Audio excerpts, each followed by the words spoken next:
प्रोनेसिस investor academy team की ओर से आप सभी को हैप्पी दीपावली। दीपावली का वीडियो है तो बहुत इन्फॉर्मेटिव वीडियो है। इस वीडियो में मैं आपको कुछ इंपॉर्टेंट पॉइंटर्स देने जा रहा हूं जो कि आपके आने वाले इन्वेस्टमेंट जर्नी में आपकी काफ़ी मदद करेंगे। पूरा वीडियो देखें, अगर पसंद आए तो लाइक और शेयर करें। पहली बार हमारे YouTube चैनल पे आए हैं तो चैनल को जरूर सब्सक्राइब करें। वीडियो स्टार्ट करने से पहले इंपॉर्टेंट अनाउंसमेंट, जितने भी डाइवर्सिफाइड म्यूचुअल फंड्स हैं, large cap, mid cap, small cap, flexi cap, multi cap, large and mid cap, इन सारे डाइवर्सिफाइड फंड्स पे मैं डिटेल्ड वीडियो पब्लिश करने जा रहा हूं। तो अगले कुछ दिनों में आपको ये वीडियोस देखने को मिलेंगे और साथ ही स्टॉक रिलेटेड भी कुछ वीडियोस मैं आपके लिए पब्लिश करूंगा। आज का अगर आप स्टॉक मार्केट का परफॉर्मेंस देखेंगे तो जब तक हम ये वीडियो रिकॉर्ड कर रहे हैं तब लार्ज कैप्स तो प्रेशर में है, कोई खास परफॉर्मेंस वहाँ नहीं आ रहा है। लेकिन हाँ, mid cap, small cap, micro cap में रिलेटिवली परफॉर्मेंस ठीक चल रहा है। लार्ज कैप्स डाउन है। डाउन क्यों है? क्योंकि सबसे ज़्यादा वेटेज कहाँ पे है? बैंकिंग का है और IT का है। दोनों ही आज डाउन है। ठीक है, बैंकिंग देखिए डाउन है। बैंकिंग लास्ट 2 दिनों से तो बहुत अच्छा परफॉर्मेंस था, आज लेकिन डाउन है। और बैंकिंग क्यों डाउन है? क्योंकि जो बड़े बैंक्स हैं जिनका वेटेज सबसे ज़्यादा, HDFC बैंक और ICICI बैंक, दोनों डाउन है। IT में इन्फोसिस जब हम वीडियो रिकॉर्ड कर रहे हैं उस समय तक डाउन है। तो मोस्टली इसीलिए लार्ज कैप्स में प्रेशर बना हुआ है। लार्ज कैप में प्रेशर बनने का सबसे बड़ा रीज़न क्या है? वो है FIIs का सेलिंग। पूरे अक्टूबर में लगातार ये लोग बेच रहे हैं। यहाँ पे भी आप डिटेल्स देखिए ना, मतलब कल भी मैंने आपको शो किया था, तो 29 कल का ही फिगर देखेंगे तो बेचा है उन्होंने, लेकिन हाँ पहले के मुकाबले काफ़ी कम बेचा है। तो देखिए, ये जो भी बाय और सेल का फिगर आप देख रहे हैं ना, ये नेट परचेज होता है। मतलब ऐसा नहीं कि FII सिर्फ बेच रहे हैं, वो खरीद भी रहे हैं, बेच भी रहे हैं। ठीक है, ये दोनों कर रहे हैं, लेकिन रिलेटिवली ज़्यादा बेच रहे हैं। इसीलिए अगर आप नेट सेल, यहाँ पे नेट परचेज या नेट सेल देखेंगे ना तो आपको पूरा रेड दिखेगा। पूरे अक्टूबर मंथ में एक भी दिन उन्होंने नेट परचेज नहीं किया, पूरा सेल किया। नेट सेल पूरा का पूरा निगेटिव है। 1 लाख करोड़ से ज़्यादा सेल कर चुके हैं। लेकिन बड़ी बात यह है कि DIIs, मतलब इंडियन इन्वेस्टर्स जो हैं, वो लगातार खरीद रहे हैं। FIIs का पूरा महीना निगेटिव है, डेली अगर आप देखें नेगेटिव है, लेकिन DIIs का पूरा महीना पॉजिटिव है। डेली देखें तो जो FIIs बेच रहे हैं लगभग उतना ही DIIs खरीद भी रहे हैं। इसीलिए मार्केट में बहुत ज़्यादा गिरावट नहीं आया है। थोड़ा बहुत गिरावट आता है, फिर थोड़ा संभलता है, फिर थोड़ा गिरावट आता है। लेकिन हाँ, जिस तरह का वैल्यूएशन है उसे देखकर बिल्कुल लगता है कि यहाँ से मार्केट में और भी गिरावट आ सकता है। तो ना इंपॉर्टेंट पॉइंटर्स जिसके बारे में मैंने ऑलरेडी आपको बताया। तो सबसे इंपॉर्टेंट पॉइंट क्या है इन्वेस्टमेंट जर्नी में? तो देखिए, सबसे पहले आप जितना भी आपका इन्वेस्टमेंट है ना, FD है, सेविंग्स अकाउंट है, RD है, म्यूचुअल फंड्स है, इंश्योरेंस है, जितना भी इन्वेस्टमेंट है, किस तरह का PMS है, AIF है, जो भी इन्वेस्टमेंट आपने किया हो, इंश्योरेंस में जो भी इंश्योरेंस आपने किया हो, सभी जगह नॉमिनेशन जरूर दें। बिना नॉमिनेशन किए हुए इन्वेस्टमेंट करने का कोई मतलब नहीं बनता है। और उससे भी ज़्यादा ज़रूरी शायद ये है कि भाई आपने जो भी इन्वेस्टमेंट किया है उसका डिटेल्स आपके फैमिली मेम्बर्स के पास बिल्कुल होना चाहिए। तो देखिए, इस दीपावली के मौके पे सबसे इम्पॉर्टेंट मैसेज मैं आप लोगों को यही देना चाहूँगा। नंबर 1, नॉमिनेशन ज़रूर करें। नंबर 2, फैमिली मेम्बर्स को आपके इन्वेस्टमेंट की जानकारी होनी ही चाहिए। और ऑफ कोर्स टर्म प्लान बिल्कुल लें। बिना टर्म प्लान के सही नहीं होगा आपका इन्वेस्टमेंट जर्नी। अच्छा खासा टर्म प्लान लें, अच्छा खासा हेल्थ इंश्योरेंस जरूर रखें। जो भी आप सेविंग्स कर रहे हैं, इन्वेस्टमेंट कर रहे हैं, अगर कोई बड़ा प्रॉब्लम आया, आपका हेल्थ इंश्योरेंस नहीं है तो ज़्यादातर पैसा उसमें चला जाएगा हेल्थ रिलेटेड इश्यूज़ में। तो हेल्थ इंश्योरेंस जरूर रखें। तो ये देखिए सबसे इंपॉर्टेंट पॉइंटर है। इसके बाद ही आप इन्वेस्टमेंट्स की बात करते हैं। इसके बाद जब आप इन्वेस्टमेंट की बात करेंगे तो फिर वहाँ पर इंपॉर्टेंट क्या है? रिस्क प्रोफाइल जरूर चेक कर लें। उससे पता चलता है कि आप कितना ज़्यादा रिस्क ले सकते हैं। क्योंकि देखिए, रिसेंट टाइम्स में आपने देखा मार्केट में गिरावट आया है और कभी कभी बहुत ज़्यादा गिरावट आ जाता है। तो इक्विटी में अगर आप इन्वेस्टमेंट कर रहे हैं तो आपको इंश्योर करना होगा कि भाई रिस्क प्रोफाइलिंग आप चेक कर लें। उससे पता चलेगा आप ज़्यादा रिस्क ले सकते हैं कि नहीं।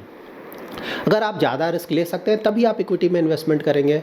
उसके बाद आप चेक करेंगे अपना इन्वेस्टमेंट होराइजन कि आप कितने सालों तक इन्वेस्टमेंट करना चाहते हैं। क्योंकि इक्विटी का इन्वेस्टमेंट लॉन्ग टर्म का है। शॉर्ट टर्म मैंने आपको हमेशा बताया प्योर लक है। अगर आपके ऊपर भगवान की कृपा है तो शॉर्ट टर्म में ही अच्छे रिटर्न्स आ जाएंगे, कृपा नहीं है तो आपका प्रिंसिपल अमाउंट भी काफ़ी हद तक कम हो जाएगा और फिर आप डर कर मोस्टली भाग जाएंगे स्टॉक मार्केट से। इसीलिए मीडियम टू लॉन्ग टर्म का इन्वेस्टमेंट होराइजन जरूर रखें। Medium term 5 to 10 years, long term more than 10 years. इसके बाद इन्वेस्टमेंट्स की बात कर लेते हैं। तो देखिए इन्वेस्टमेंट में सबसे इंपॉर्टेंट क्या है, डाइवर्सिफिकेशन। ठीक है, पूरा पैसा एक जगह इन्वेस्ट कभी नहीं करें। डाइवर्सिफिकेशन आप कैसे करेंगे, देखिए पूरा पैसा इक्विटी में नहीं डालना है, डिफरेंट एसेट क्लासेस में डालना है। अगर ज़्यादा पैसा नहीं है तो अच्छा होगा कि ज़्यादातर पैसा हम इक्विटी में डालें और कुछ पैसा डेट में डाल दें। डेट में एफडी में आप डाल सकते हैं, डेट म्यूचुअल फंड्स में डाल सकते हैं और भी बहुत सारे ऑप्शन हैं, वहाँ आप डाल सकते हैं। पैसा थोड़ा ज़्यादा है तो फिर आप गोल्ड में भी एक्सपोजर ले सकते हैं, रियल एस्टेट में भी एक्सपोजर ले सकते हैं। डाइवर्सिफाई जरूर रखें। इक्विटी बहुत रिस्की है, पूरा पैसा कभी इसमें नहीं डालें क्योंकि हो सकता है कि मार्केट कभी अचानक बहुत ज़्यादा गिर जाए, आपका जो इन्वेस्टमेंट अमाउंट है काफ़ी कम हो जाए और उस समय अनफॉर्चुनेटली आपको पैसे की ज़रूरत पड़ जाए तो फिर गिरे हुए भाव पे ही आपको इक्विटी को बेचना होगा, पैसा निकालना होगा, जो कि आपके इन्वेस्टमेंट जर्नी के लिए बिल्कुल भी अच्छा नहीं है। इसीलिए पूरा पैसा इक्विटी में इन्वेस्ट नहीं करें। इसके साथ साथ आपको ध्यान रखना है मार्केट कैप एलोकेशन। पूरा पैसा ट्राई करें कि मिड कैप स्मॉल कैप में इन्वेस्ट नहीं करें, मिक्सअप करके रखें। Large cap, mid cap, small cap तीनों जगह मिक्सअप करके रखें। अगर आप बहुत ज़्यादा रिस्क नहीं लेना चाहते हैं तो ज़्यादातर पैसा आप लार्ज कैप में ही इन्वेस्ट करें। अगर आप बहुत ज़्यादा रिस्क ले सकते हैं, लॉन्ग टर्म का इन्वेस्टमेंट होराइजन है, तब जाकर आप मिड कैप, स्मॉल कैप में भी अपना एक्सपोजर ले सकते हैं। यहाँ पे डाइवर्सिफिकेशन में ये भी ध्यान में रखें कि किसी एक म्यूचुअल फंड कंपनी में ही पूरा पैसा इन्वेस्ट नहीं करें। उसका अगर मार्केट कॉल गलत गया, मार्केट कॉल गलत जाने का मतलब ये हुआ कि फंड मैनेजर्स ने डिसाइड किया ना कि ये सेक्टर्स अच्छा करेंगे, ये स्टॉक्स अच्छा करेंगे, हमेशा तो सही नहीं होता है ये कॉल, कभी कभी गलत भी होता है। तो अगर वो गलत गया तो आपका पूरा म्यूचुअल फंड स्कीम का ही परफॉर्मेंस डाउन हो जाएगा। इसलिए डाइवर्सिफाई ना 4-5 डिफरेंट म्यूचुअल फंड कंपनीज़ में, डिफरेंट स्कीम्स में एक ही स्कीम में पूरा इन्वेस्टमेंट नहीं कर दें। एक ही म्यूचुअल फंड कंपनी के एक ही स्कीम में पूरा इन्वेस्टमेंट ना कर दें, या फिर एक ही म्यूचुअल फंड कंपनी के 4-5 स्कीम्स में इन्वेस्ट नहीं करें। ज़्यादातर पोर्टफोलियो देखेंगे तो सेम होगा एक ही म्यूचुअल फंड कंपनी का। तो इसीलिए अलग अलग म्यूचुअल फंड कंपनी अलग अलग स्कीम में डाइवर्सिफाई करके रखें। ये बहुत ज़रूरी है। अगर ये आप करेंगे तभी आप लॉन्ग टर्म तक मार्केट में बने रहेंगे, क्योंकि आपका पोर्टफोलियो बचा रहेगा। ठीक है, डाइवर्सिफाई नहीं करेंगे कभी कभी आपका ज़्यादातर पोर्टफोलियो उड़ जाएगा, डर कर आप भाग जाएंगे। डाइवर्सिफाई करके रखेंगे तभी आपका पोर्टफोलियो बचा रहेगा, और पोर्टफोलियो बचा रहेगा तभी आप लॉन्ग टर्म तक मार्केट में बने रहेंगे। और अगर आप लॉन्ग टर्म तक मार्केट में बने रहेंगे तभी आपके रिटर्न्स अच्छे आएंगे। यहाँ पे हमेशा ध्यान में रखें कि जब भी आप स्टॉक मार्केट की बात करते हैं ना, तो दो चीज़ें यहाँ पे बहुत ज़रूरी है। फर्स्ट है रिटर्न्स और दूसरा है इन्वेस्टमेंट होराइजन। तो इन दोनों में ज़्यादा इंपॉर्टेंट क्या है, तो इन दोनों में ज़्यादा इंपॉर्टेंट है इन्वेस्टमेंट होराइजन। देखिए अगर आपका रिटर्न कितना भी ज़्यादा आ जाए, अगर आप तुरंत मार्केट से निकल जाते हैं तो थोड़ा बहुत रिटर्न आके ख़त्म हो गया आपका। लेकिन अगर आपका रिटर्न थोड़ा कम भी आता है और 10-20 ईयर्स 30 ईयर्स तक आप बने रहते हैं तो वहाँ पे आपके रिटर्न्स बहुत ज़्यादा आएंगे, कंपाउंडिंग का बेनिफिट आपको मिलेगा। तो हमेशा ध्यान में रखें कि रिटर्न्स बिल्कुल सही बात है, जितना ज़्यादा आए अच्छी बात है, लेकिन बहुत ज़्यादा रिटर्न के चक्कर में नहीं पड़ना है। डाइवर्सिफाई करके रखना है, क्योंकि हमें मार्केट में टिके रहना है। तो इस तरह से पोर्टफोलियो बनाएं कि डाइवर्सिफाई रहे, बहुत ज़्यादा अननेसेसरी रिस्क हम ना लें, ताकि हम लॉन्ग टर्म तक मार्केट में बने रहेंगे। देखिए लॉन्ग टर्म तक बने रहेंगे तो एवरेज फंड में भी अगर आपने इन्वेस्टमेंट कर दिया, ठीक है, वहाँ भी आपका अच्छा खासा रिटर्न बन जाएगा। नाउ करंट मार्केट कंडीशंस की बात कर लेते हैं। तो यहाँ पे भी 3 पॉइंटर्स मैं आपको दूंगा। देखिए नंबर 1, मार्केट कैप रोटेशन चल रहा है। मार्केट कैप रोटेशन का मतलब क्या हुआ कि large cap, mid cap, small cap. पहले हमने क्या देखा था, कोविड के बाद से मिड कैप और स्मॉल कैप बहुत तेज़ी से ऊपर जा रहे थे लार्ज कैप के मुकाबले। लेकिन अब आपको क्या देखने को मिलेगा कि आने वाले कुछ महीनों तक मोस्टली कि लार्ज कैप का परफॉर्मेंस रिलेटिवली बेटर रहेगा और मिड कैप और स्मॉल कैप का परफॉर्मेंस रिलेटिवली थोड़ा डाउन रहेगा। तो देखिए ऐसा नहीं है कि ये हमेशा रहेगा, ठीक है, कुछ समय तक ये सिक्लिकल होते हैं चीज़ें। कभी लार्ज कैप ज़्यादा अच्छा करेगा, कभी मिड कैप स्मॉल कैप ज़्यादा अच्छा करेगा, समय के बाद वो फिर चेंज हो जाएगा, रिवर्स हो जाएगा। तो इसीलिए जब भी हम पोर्टफोलियो बनाते हैं ना, अगर आपका लॉन्ग टर्म का पोर्टफोलियो है तो आप पहले से ही डिसाइड कर लेंगे कि मुझे large cap, mid cap, small cap में इस तरह का इन्वेस्टमेंट करना है। उसे मेंटेन करेंगे टाइम टू टाइम, उसे ज़्यादा चेंजेस उसमें नहीं करना चाहिए। थोड़ा बहुत चेंज कर ले, ठीक है, ज़्यादा चेंजेस नहीं करें। अगर आपका लॉन्ग टर्म का पोर्टफोलियो, किसी का शॉर्ट टर्म का पोर्टफोलियो है तो उसको ऑफ कोर्स ये चीज़ों का ध्यान रखना होगा। But any short term portfolio के बारे में तो हम डिस्कस नहीं करते हैं, क्योंकि वो प्योर लक है। तो देखिए यहाँ पे एटलीस्ट नेक्स्ट फ्यू मंथ्स तक ऐसा लगता है कि लार्ज कैप का परफॉर्मेंस रिलेटिवली बेटर रहेगा और mid cap small cap reason simple है ना, वैल्यूएशंस कई बार हम डिस्कस कर चुके हैं। लार्ज कैप का वैल्यूएशंस अगर रिलेटिवली देखें स्लाइटली ओवर वैल्यूड बोलेंगे, मिड कैप स्मॉल कैप का जो वैल्यूएशन है अभी भी काफ़ी ज़्यादा है, इसीलिए ऐसा होगा। सेकंड है इन्वेस्टमेंट स्टाइल रोटेशन। तो इन्वेस्टमेंट स्टाइल बहुत तरीके के होते हैं ना, वैल्यू स्टाइल है, ग्रोथ स्टाइल है, मोमेंटम है, बहुत तरीके का है। तो यहाँ पे देखिए पहले क्या अच्छा कर रहा था, कोविड के बाद से मोस्टली हमने देखा कि मोमेंटम बहुत अच्छा कर रहा था, वैल्यू बहुत अच्छा कर रहा था, इसीलिए मोमेंटम में ज़्यादातर आपको वैल्यू स्टॉक्स देखने को मिलते थे, तो ये अच्छा कर रहा था। लेकिन अब धीरे धीरे आप देखेंगे कि मोमेंटम का परफॉर्मेंस या फिर वैल्यू का परफॉर्मेंस रिलेटिवली थोड़ा डाउन रहेगा, ठीक है, और ग्रोथ का परफॉर्मेंस धीरे धीरे ऊपर आएगा। ऑलरेडी आप देख भी रहे होंगे, आपको डिफरेंस दिख भी रहा होगा, आने वाले समय में ये डिफरेंस और भी देखने को मिलेगा। तो ग्रोथ के बारे में तो मैं लास्ट ईयर से ही आप लोगों को बता रहा हूँ ना कि इस साल के दिसंबर तक मोस्टली आपको डिफरेंस दिख जाएगा और नेक्स्ट ईयर से और भी क्लियरली ये डिफरेंस दिखने लगेगा आपको।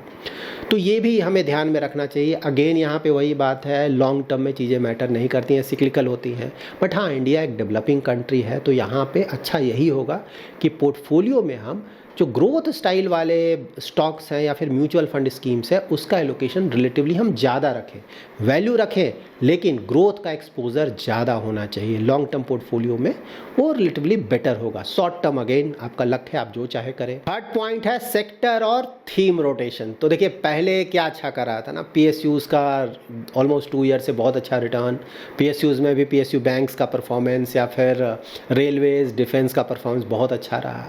लेकिन हाँ, सभी चीज़ें सिक्लिकल है ना, तो ये अब चेंज कर रहा है। आने वाले समय में ऐसा लगता है, किसी चीज़ की कोई गारंटी तो है नहीं यहाँ, लेकिन ऐसा लगता है कि relatively IT as a sector या फिर फार्मा एज अ सेक्टर उनका परफॉर्मेंस अच्छा रहेगा। वैल्यूएशन वाइज अगर आप देखें तो ज़्यादातर सेक्टर्स अभी भी ओवर वैल्यूड हैं। आईटी भी देखें ना, मिड कैप आईटी का वैल्यूएशन देखें बहुत ज़्यादा होगा। फार्मा में भी लास्ट 1 ईयर से अच्छा खासा रिटर्न आया, वहाँ भी जो वैल्यूएशन है थोड़ा ऊपर चला गया है। तो वैल्यूएशन वाइज ओवरऑल मार्केट में देखें तो फाइनेंशियल सेक्टर में अभी भी, खासकर जो प्राइवेट सेक्टर के बैंक्स हैं ना, वहाँ पर वैल्यूएशन अभी भी रीजनेबल है। बट हाँ, बैंक्स में थोड़े इशूज़ चल रहे हैं, तो उसके कारण शायद नियर फ्यूचर में बहुत हाई रिटर्न्स देखने को ना मिले। लेकिन हाँ, वहाँ वैल्यूएशन रीजनेबल है, जो लार्ज बैंक्स हैं काफ़ी अच्छे क्वालिटी के हैं, तो वहाँ बिल्कुल परफॉर्मेंस आएगा। थोड़ा टाइम लग सकता है लेकिन वहाँ परफॉर्मेंस बनता है। और इसके अलावा फाइनेंशियल में और भी बहुत चीज़ें हैं ना, like AMC mutual fund companies, उनका तो बिज़नेस बढ़ता ही जा रहा है, तो चांसेस है कि वो भी ठीक करेंगे। उसी तरह से जो वेल्थ मैनेजमेंट कंपनीज़ हैं, जब तक स्टॉक मार्केट अच्छा करता रहेगा तो इनका बिज़नेस भी बहुत अच्छा करेगा। तो ये सब कुछ हो गया पॉजिटिव। उसके अलावा देखिए, एज अ रिटेल इन्वेस्टर अगर आपको मार्केट का ज़्यादा आइडिया नहीं है तो मेटल और केमिकल सेक्टर से बच कर रहें, ठीक है। ये बात बिल्कुल सही है कि अगर, क्योंकि ये दोनों बहुत ही ज़्यादा सिक्लिकल है, तो अगर साइकिल फेवरेबल हुआ तो यहाँ पर रिटर्न बहुत ज़्यादा आता है, इसमें कहीं कोई डाउट नहीं है। लेकिन अगर साइकिल फेवरेबल नहीं हुआ तो ये बहुत ज़्यादा जो वेल्थ डिस्ट्रॉयर बोलते हैं ना, वो है, जो भी आपका रिटर्न बना है पूरा का पूरा उड़ जाएगा। तो अगर बहुत ज़्यादा आइडिया नहीं है तो मेटल और केमिकल सेक्टर से अगर हो सके तो बच कर रहे। अब है कि भाई कहाँ पे ऐसा लगता है कि रिटर्न बहुत ज़्यादा बन सकता है, ठीक है, बनेगा नहीं बनेगा नोबडी नोज, बन सकता है, चांसेस हाई हैं। रिन्यूएबल एनर्जी बिल्कुल सही है ना, पूरे वर्ल्ड वाइड ये चल रहा है अभी, पेट्रोल डीजल पर डिपेंडेंस थोड़ा कम किया जाए, पोल्यूशन भी बहुत ज़्यादा है, और प्लस इंडिया में तो प्रॉब्लम भी, हम पूरा इंपोर्ट करते हैं, तो अगर वहाँ डिपेंडेंस कम करें तो बहुत अच्छा है।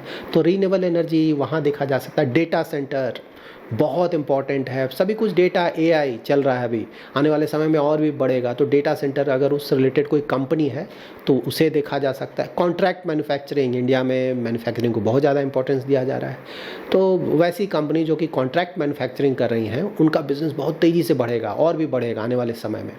तो यहाँ पे देखिए, ये जो भी मैंने बोला, इसमें अगर स्टॉक्स के लिए आप जाते हैं क्वालिटी ज़रूर चेक कर लें, ठीक है। यहाँ पे आपको बहुत सारे स्टॉक्स मिल जाएंगे, लेकिन अगर आपने बिना सोचे समझे ना स्टॉक्स में इन्वेस्टमेंट कर दिया, क्योंकि पहले मैंने बताया था क्वालिटी वाइज ना वहाँ पे घोड़े भी हैं और गधे भी हैं, ठीक है। तो आपको घोड़ों पे अपना पैसा लगाना है, अच्छे क्वालिटी का क्या, सेल्स देखें, प्रॉफिट ग्रोथ देखें, आरओई देखें, ये सब देखें, ज़्यादा डेट ना हो, बेसिक चीज़ है, एटलीस्ट ये तो ज़रूर देख लें। तो ये जिसका अच्छा है, मतलब सालों से अच्छा परफॉर्मेंस है, आने वाले समय में भी लग रहा है कि ठीक ठाक रहेगा, तो उस तरह के स्टॉक्स में जाएं, बिना सोचे समझे। उसने कर दिया, एक बड़ा इन्वेस्टर है वहाँ कर दिया, उन चक्करों में बिल्कुल ना पड़े। वो क्या कर रहा है क्या नहीं कर रहा, कब खरीदेगा कब बेचेगा कुछ पता नहीं चलेगा आपको, ठीक है।